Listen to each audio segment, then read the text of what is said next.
علیہم اجمعین کی جو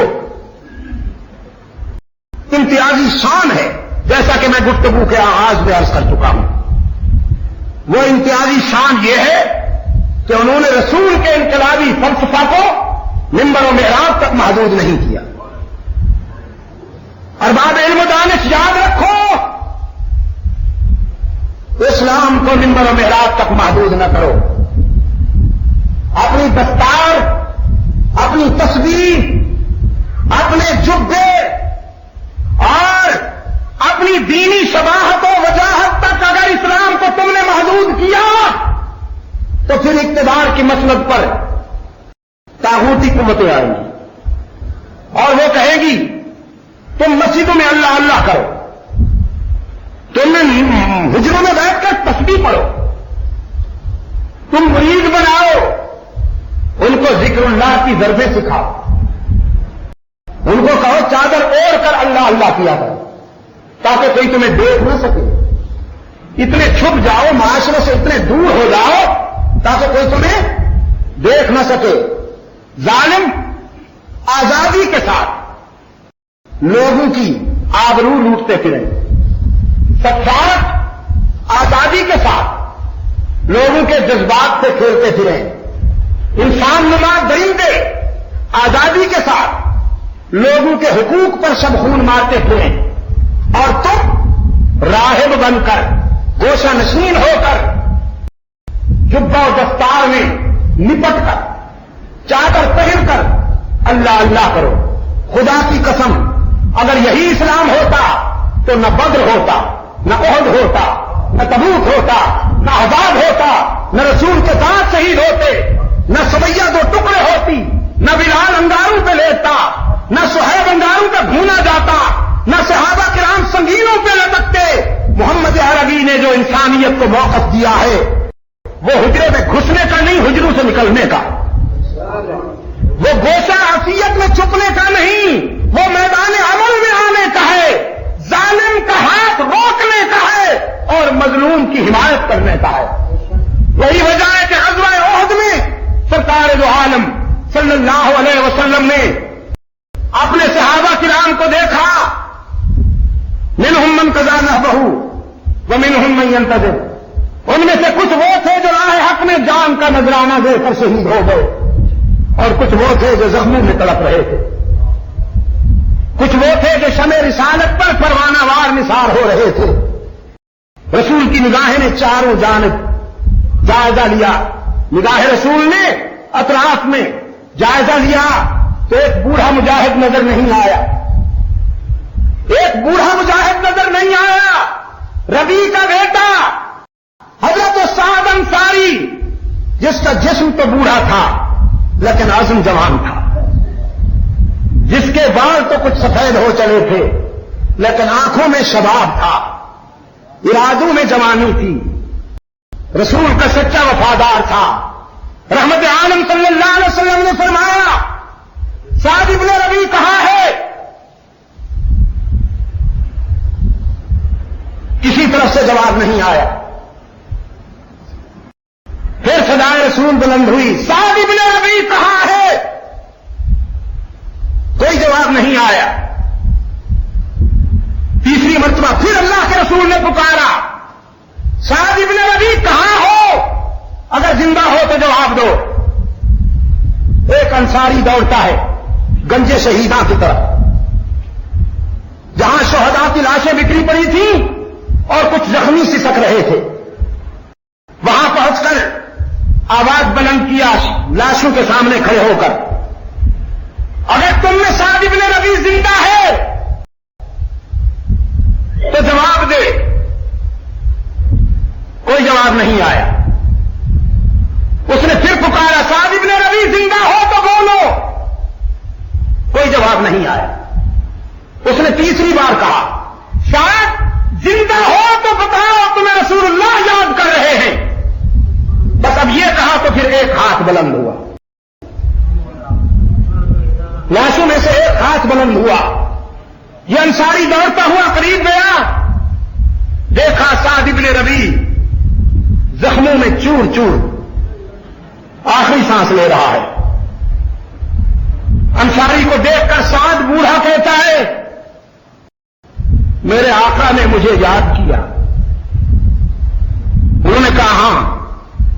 عرض کیا دیکھ رہے ہو میں چل نہیں سکتا.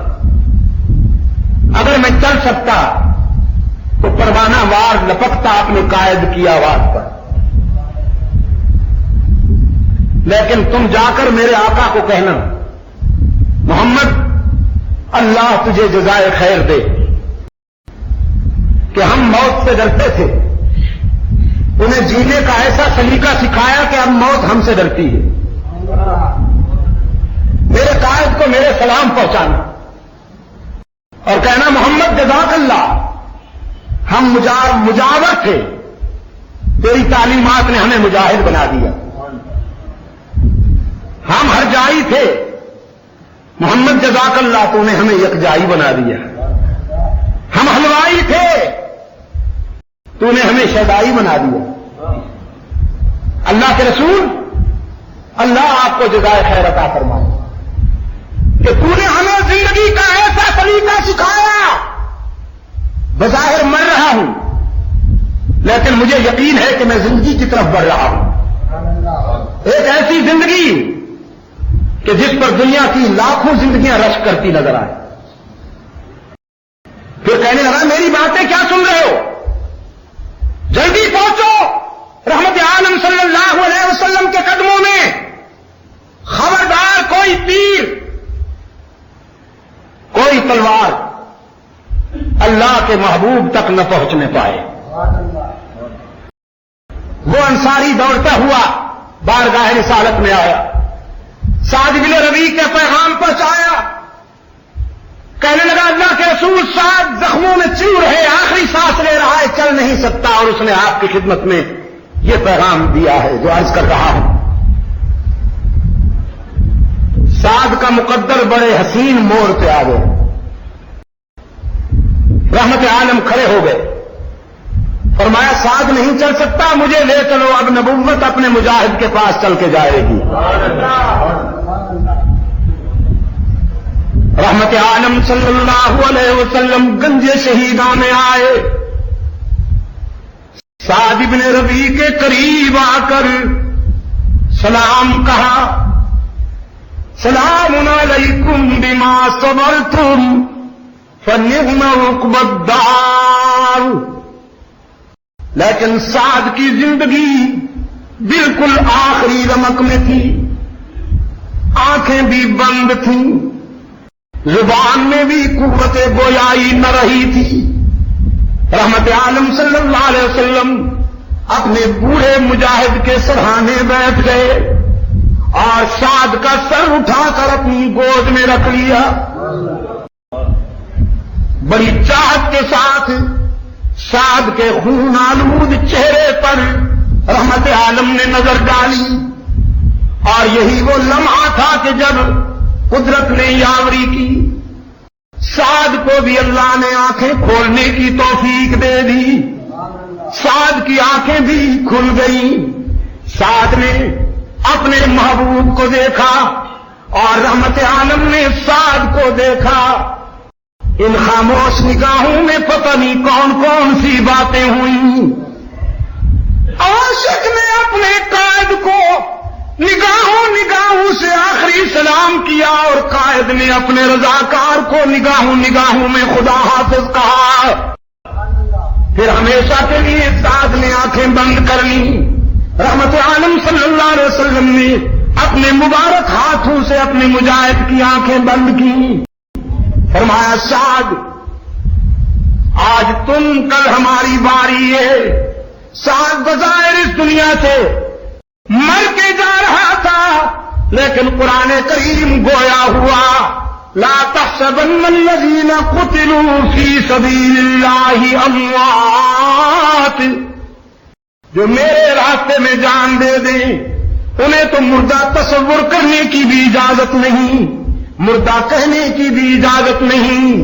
جو راہ حق میں جان دے دیا کرتی ہیں اللہ انہیں ایسی زندگی عطا کرتا ہے کہ موت کبھی اس کے قریب بھٹک ہی نہیں سکتی. شہید قابل فخر ہوتے ہیں. پشاور کے روشن کبیروں, اسلامک ڈکشنری میں، اسلامی اصطلاح میں شہید قابل فخر ہوا کرتے، شہیدوں کا ماتم اسلام میں نہیں ہوا کرتا۔ اور یاد رکھو، ہم ڈکشنری چینج نہیں ہونے دیں گے انشاءاللہ۔ اجمی فنکاروں پر یہ بات واضح ہونی چاہیے کہ ہم ڈکشنری چینج نہیں ہونے دیں گے۔ اسلام کو اپنے بدر کے شہیدوں پہ بھی ناز ہے، اسلام کو اپنے احد کے شہیدوں پہ بھی ناز ہے، اسلام کو یرموک کے شہیدوں پہ بھی ناز ہے، اسلام کو مدینہ کے شہید عثمان ذو النورین کی عظمت پہ بھی ناز ہے، اسلام کو شہید مدینہ فاروق اعظم کی عظمت پہ بھی ناز ہے، اسلام کو شہید کربلا کی عظمت پہ بھی ناز ہے، شہید بالا کوٹ